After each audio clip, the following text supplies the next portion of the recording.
Galera que é dona de um notebook de alta performance sabe o quanto esses carinhas aqui podem ficar quentes ou barulhentos, especialmente em atividades como editar vídeos ou jogar por longos períodos. Muitos já devem ter cogitado pegar coisas como este acessório aqui, uma basezinha para ajudar no resfriamento, tentando aí baixar essas temperaturas. Mas será que esses acessórios fazem a diferença? Será que dá para ganhar performance? Hoje nós vamos mostrar para vocês as diferenças que esses acessórios trazem e um jeitinho de melhorar o resfriamento do seu notebook sem gastar nada. Antes de a gente falar desses acessórios, é importante a gente explicar um pouco do processo de como funciona o resfriamento na maior parte dos computadores modernos. No princípio, nós temos basicamente a mesma coisa, que é você troca o calor do chip que está aquecendo por causa do seu alto desempenho com o ambiente mais frio em torno dele, com o ar que está em torno do seu computador. O que varia bastante são os mecanismos que os computadores vão usar para otimizar esse processo. Então, mesmo que seu sistema de resfriamento seja líquido ou seja a ar, na base ele está trocando o calor do chip com o ar em torno do seu computador. Um dos mecanismos mais comuns é você ter estruturas metálicas para ajudar a dissipar o calor. Então, é por isso que nós temos aí aletas, nós temos heatsinks, essas partes em metal que vão aquecer junto com o chip e aumentar a área de contato entre a parte metálica e o ar em torno dele. Outro mecanismo bastante comum e que costuma estar aqui em notebooks é as ventoinhas. Então, além de aumentar a área de calor com a parte metálica, nós temos fãs fazendo o ar circular de forma mais eficiente em torno delas para, ao mesmo tempo, ficar constantemente trocando o ar que está próximo da estrutura metálica, então mantendo o ar em torno disso tudo mais gelado e também otimizando essa troca de calor. Aí que nós começamos a ver por que os notebooks têm alguns probleminhas com o aquecimento. Eles têm essa limitação primeiro de espaço, então as estruturas metálicas são bem menos parrudas do que em computadores desktops tradicionais, nós temos bem menos espaço para isso e também a gente quer um notebook que seja portátil e leve, então, além de elas precisarem ser mais compactas, elas não podem ser estruturas muito pesadas, senão vai aumentar o peso do notebook e vai influenciar muito negativamente aí na portabilidade. Outra coisa que influencia também é que os notebooks estão muito mais próximos do consumidor. Enquanto ele está usando um computador, ele está logo na frente dele, diferente de um desktop que está um pouquinho mais afastado. Isso faz com que o notebook também seja pelo menos em geral as fabricantes têm feito isso, ele seja mais cuidadoso com o perfil de fãs. Então, as ventoinhas, além de serem menores, porque o notebook tem menos espaço para as fãs, eles também costumam operar em velocidades mais baixas, porque se o notebook ficar muito barulhento, se rodar as ventoinhas de forma muito rápida, fica muito incômodo para quem está usando esse notebook. Então, os notebooks têm vários problemas, têm várias dificuldades que os computadores de mesa tradicionais não têm quando o assunto é lidar com o aquecimento. Bom, passada essa explicação, agora a gente volta para os nossos testes, porque muitos desses acessórios tentam resolver essas deficiências dos notebooks, principalmente em relação à circulação de ar, porque não é só as estruturas que nós temos aqui que são mais deficitárias, nós temos uma questão também de a dificuldade que é pegar o ar ambiente e fazer ele circular pelos componentes internos. Um dos principais motivos é este aqui, que, como vocês podem perceber, nesse modelo o ar entra pela parte de baixo e sai pelas laterais. E se vocês olharem com atenção, vão ver que essa fresta aqui embaixo, por onde está sendo puxado o ar, não é das maiores. Então, um dos acessórios que nós vamos testar é este carinha aqui, o modelinho da Multilaser que chama Heat Extractor, da linha Warrior, e a função dele é melhorar a circulação de ar, puxando o ar na saída do notebook. Então, ele facilita a circulação de ar, porque nós temos um motorzinho aqui que gira, puxa o ar e aumenta a circulação, puxando na outra ponta o ar para fora. Ele liga na porta USB e é uma das formas que nós vamos tentar melhorar a circulação de ar neste modelinho aqui. A segunda solução é uma das que as pessoas mais usam, que são as bases.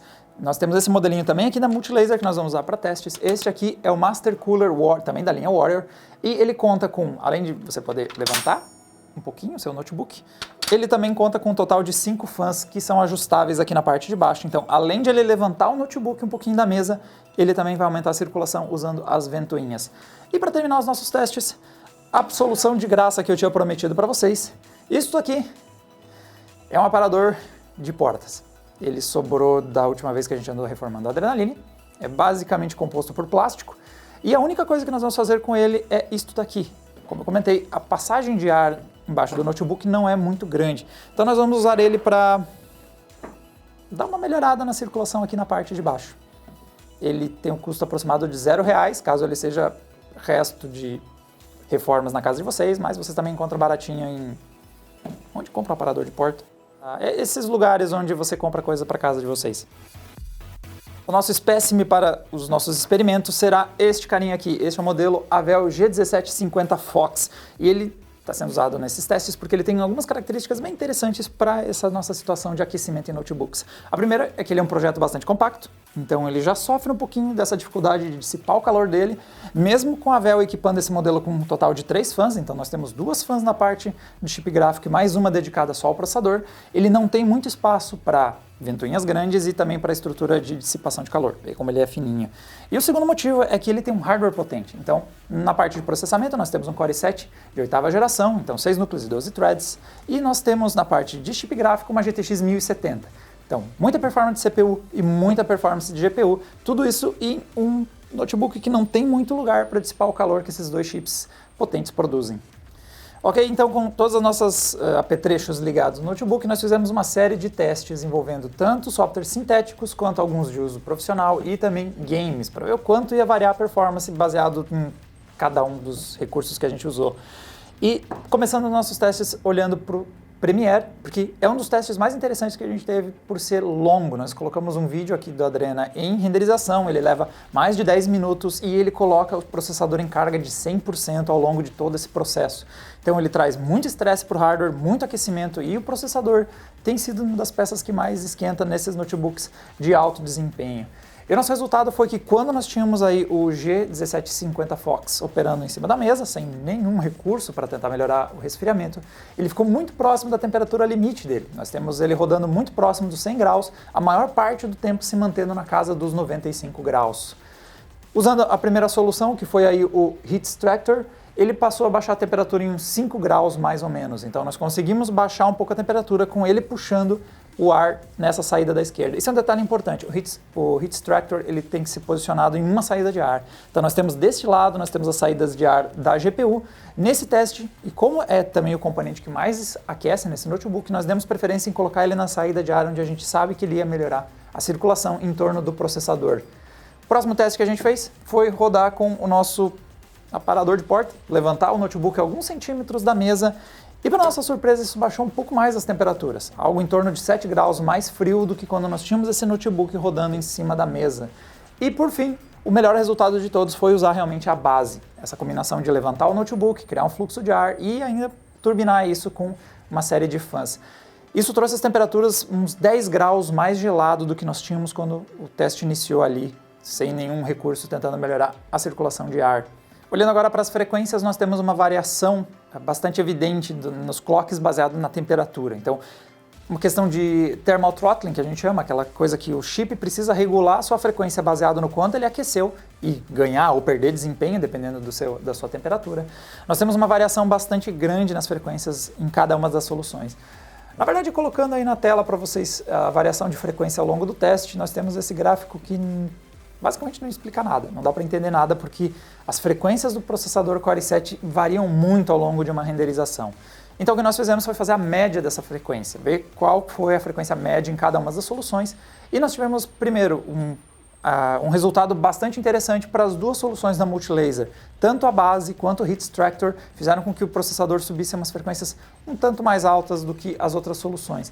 Mas mesmo levantar o notebook já foi usar aí o nosso apoiozinho de porta, já foi suficiente para fazer as frequências subirem consideravelmente comparado com o que nós tínhamos quando o notebook estava fixo sobre a mesa, sem nenhuma ajuda para circular o ar.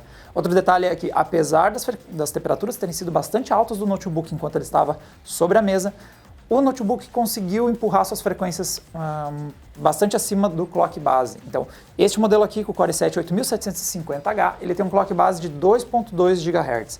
E a média que ele fez ao longo do teste com o Premiere foi de 2.7. Então, mesmo com alto aquecimento, o processador da Intel conseguiu ganhar aí uns 0.5 GHz de média acima do clock base dele.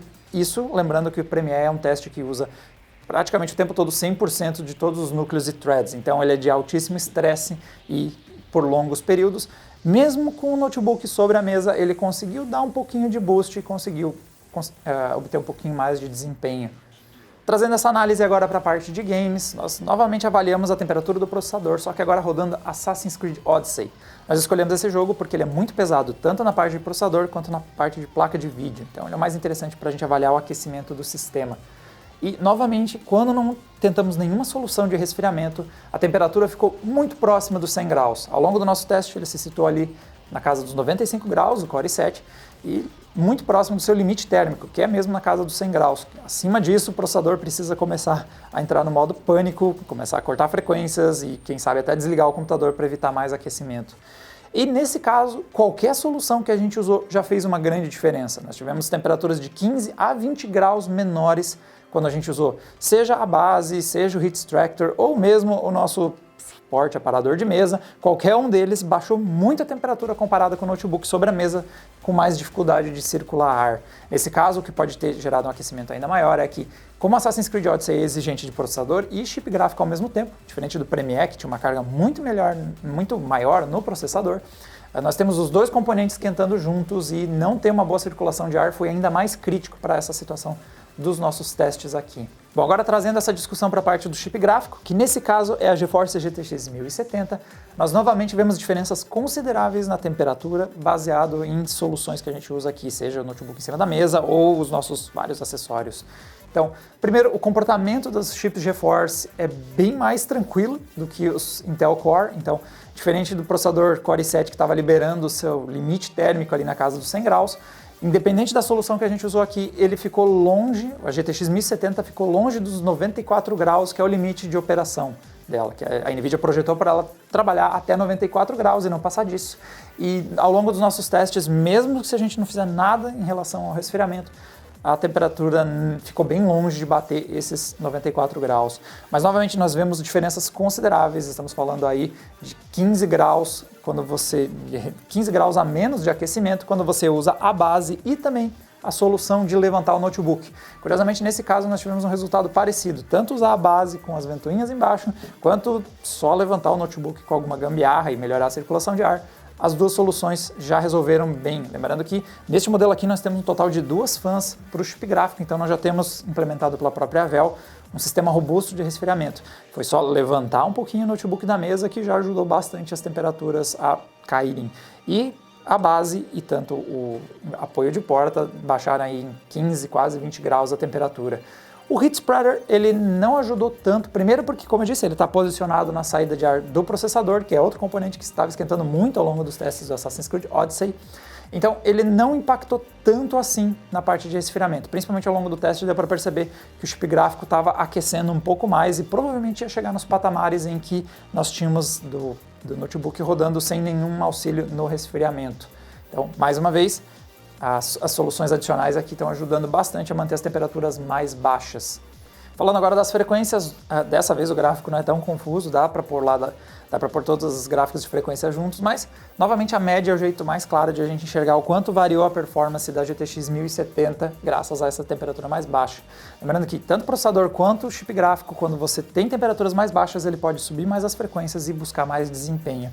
E no nosso caso aqui a diferença não foi tão grande assim, então nós tínhamos ele operando próximo dos 1.4 GHz, quando estava naquela temperatura mais alta e sobre a mesa, ele ganhou quase 100 MHz, um pouquinho menos de 100 MHz usando soluções como a base ou simplesmente levantar o notebook. Então não tivemos um impacto tão grande nas frequências quando o assunto é GPU. Bom, e agora é hora de a gente conversar sobre ganhos de performance. E a verdade é que, bom, em muitos dos casos não aconteceu quase nada. Principalmente quando a gente fala dos benchmarks sintéticos, os resultados são praticamente os mesmos e nós temos empates técnicos entre todas as soluções ou nenhuma solução. O motivo disso é que você precisa de um teste de longa duração para ver essas soluções como a base ou como o Heat Extractor entrando em ação. Se você faz o teste por curtos períodos de tempo, que é o que acontece com o W-Prime, com testes como o Cinebench, o que acontece é que o teste é finalizado antes de a gente começar a perceber perdas de desempenho por conta de aquecimento. O notebook termina o teste antes de o aquecimento se tornar um problema. E aí nós vemos os primeiros impactos em testes mais longos. Então é justamente o Premiere que durou ali mais de 10 minutos. Todas as nossas variações aqui de gambiarras no notebook levaram mais de 10 minutos para finalizar a renderização. E aí começou a aparecer diferenças. E todas as nossas soluções trouxeram ganhos de desempenho comparado com esse notebook em cima da mesa, sem uma ajuda no resfriamento. Nós levamos menos tempo para finalizar o teste. Tivemos um ganho em torno aí de 10%. Então, dependendo de quão longo for sua renderização, 10% a menos de tempo para finalizar ela pode ser uma diferença bastante grande de tempo necessário para finalizar essa função. Agora, falando de games, para a gente conseguir verificar a diferença de desempenho, nós primeiro abrimos o game para usado para o teste e esperamos um tempo até o notebook estabilizar. Então nós deixamos o game aberto e antes de começar a fazer a nossa bateria de testes, nós esperamos ver o processador e o chip gráfico atingirem uma temperatura máxima. Então quando ele estabilizou nesse patamar é que a gente começou o teste. Justamente porque, aqui considerando que quando você vai jogar você vai ter longas sessões de gameplay, então não basta a gente testar antes do notebook atingir essa temperatura mais alta e as diferenças aparecerem. E rodando dessa forma, com algumas exceções, então Assassin's Creed Odyssey talvez seja a principal dela, em que a gente vê um ganho de desempenho, quando a gente circula melhor o ar, seja qual for a solução que a gente usa. Ao longo da bateria de testes nós temos uma ou outra variação, mas em geral elas ficam dentro da margem de erro. Outro teste que deu uma diferença considerável em alguns casos foi o caso do Resident Evil 2 Remake, que deu uma boa vantagem para a base, novamente por ela circular tanto no processador quanto no chip gráfico, nós tivemos um ganho considerável, mas aparentemente o chip GTX 1070 se vira bem com aquecimento e mesmo quando nós damos algumas variações na qualidade do resfriamento dele, ele consegue entregar níveis de performance bastante próximos. Então, quando a gente olha a questão de performance, não temos nenhum ganho significativo que justifique você se preocupar com coisas como essas bases ou esses acessórios. Bom, se eu não ganho FPS, então não preciso me importar com essas bases? Isso acho que já seria um exagero, porque tem um bom motivo para você levar em consideração a compra de um dock como esse, ou mesmo um heat extractor como esse carinha aqui do lado, ou achar algum pedaço de coisa na sua casa que possibilite levantar o seu notebook. O motivo é durabilidade. Então, nós temos os componentes aqui, tanto o chip gráfico da NVIDIA quanto o processador da Intel, eles são feitos para operar em temperaturas bastante altas por muitos anos. Então, a GTX 1070 pode chegar a 94 graus, o processador pode chegar a 100 graus, e eles são projetados para durar muito tempo, mesmo trabalhando nessa condição. Então, tanto o Core i7 quanto a GTX 1070, mesmo trabalhando em temperaturas muito altas, eles vão demorar muito tempo para estragar. Você provavelmente vai querer trocar de notebook muito antes desses caras darem problema por causa de aquecimento. O problema é que eles irradiam calor por todo o notebook. Então, quem quiser conferir lá no artigo em texto, lá no adrenaline.com.br, vai ter fotos do mapa de temperatura para vocês verem o notebook como um todo aquecendo e as variações que as nossas soluções trouxeram para esse aquecimento. E quando a gente pensa em vários dos componentes que estão aqui dentro, é problemático você ter um chip operando próximo a 100 graus perto deles. Então, soquetes, as trilhas, o PCB, tudo que tem em torno aqui, capacitores, todos os componentes que podem estar próximos dele, quando esses chips aquecem, também vão aquecer junto, porque vai irradiar calor por todo o corpo do notebook, e vão passar por um processo de expansão e retração. À medida que esquenta, esfria, e tudo isso aumenta muito as chances de você eventualmente ter um problema. Você tem conexões que são as BGAs, que ligam o chip à placa-mãe também. Esse aquecimento não é muito bom para longo prazo. Então, quando a gente reduz a temperatura do notebook, nós temos o primeiro efeito e talvez o mais importante de usar essas soluções, que é você aumenta a durabilidade do seu produto e garante que ele tenha menos chances de trazer problemas por conta disso. Níveis de aquecimento na casa dos 100 graus definitivamente não é algo que você quer perto de vários componentes sensíveis que temos aqui dentro de um notebook. E o segundo efeito que eu citaria como valendo a pena você usar uma solução dessas é a questão de ruídos. Então, como eu falei, o G1750 Fox é um notebook de alto desempenho e um perfil bastante fino. Então, quando a gente coloca ele para renderizar algo no Premiere, ele acelera bastante as fãs. Durante os gameplays até o uso é um pouquinho mais controlado, mas principalmente quando a gente precisa da performance do Core i7, ele acelera bastante as fãs para conseguir também buscar um pouco mais de desempenho, manter as temperaturas sob controle e manter aí o boost no clock. Isso torna ele um tanto ruidoso e as bases, mesmo quando elas estão operando no máximo da capacidade delas, elas são bem mais silenciosas. Um dos motivos é que, por exemplo, esse dock aqui da Multilaser, ele tem fãs consideravelmente maiores do que as fãs que estão dentro desse notebook, movem muito mais ar e, por conta disso, são muito mais eficientes. Então, eu acho que é uma excelente solução você ter, quando você está em deslocamento, quando você está com o seu notebook por aí, se basear somente nas soluções que ele mesmo traz, então para muitos dos usos vai ser o suficiente, mas é muito interessante você ter pronto na sua casa, no cantinho onde você costuma usar o seu notebook, um dock ou algumas, pelo menos um suportezinho para pôr o seu notebook em cima dele, de forma a ajudar a circular um pouquinho de ar e com isso, além de ganhar performance mesmo que não sendo grande foco, não sendo a grande diferença que vai fazer para o seu notebook, mas principalmente garantir que ele vai durar um tempinho a mais. Levante seu notebook. Tá tudo bem aí?